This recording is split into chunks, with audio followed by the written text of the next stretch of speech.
5 માર્ચના રોજ મહાશિવરાત્રિના પાવન પર્વ નિમિત્તે સુભાષનગર સ્થિત શ્રી ગણેશજી મંદિરે બ્રહ્મકુમારીઓ વતી સિક્કા ચડાવીને શિવલિંગ પર જળ અભિષેક કરવામાં આવ્યો હતો, જેનો તમામ ભક્તોએ લાભ લીધો હતો.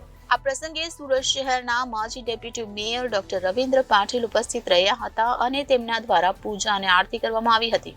આ પ્રસંગે ડોક્ટર રવિન્દ્ર પાટીલે ઉપસ્થિત તમામ ભક્તોને ભગવાન શિવને પ્રસન્ન કરવા જલાભિષેકનું વિશેષ મહત્વ જણાવ્યું હતું. પાણી શુદ્ધતાનું સૂચક છે. ભગવાનને આ અર્પણ કરીને ભક્તો તેમના હૃદયમાં મનની શુદ્ધતા, સ્વચ્છતા અને સદભાવના માટે ભગવાનને પ્રાર્થના કરે છે. શિવ સંસ્કૃત શબ્દ છે જેનો અર્થ થાય છે કલ્યાણ. ભગવાન શિવની પૂજા અનાદિકાળથી ચાલી આવે છે. દરેક મનોકામના પૂર્ણ કરવા માટે શિવની પૂજા કરવામાં આવે છે. આ કાર્યક્રમમાં રંજના દીદી અને ચેતના દીદીએ સહયોગ કરી ખૂબ જ સુંદર ધાર્મિક કાર્યક્રમનું આયોજન કર્યું હતું, જેનો તમામ ભક્તોએ લાભ લીધો હતો. વિવેક સિંહ, જનાદેશ ન્યૂઝ, સુરત.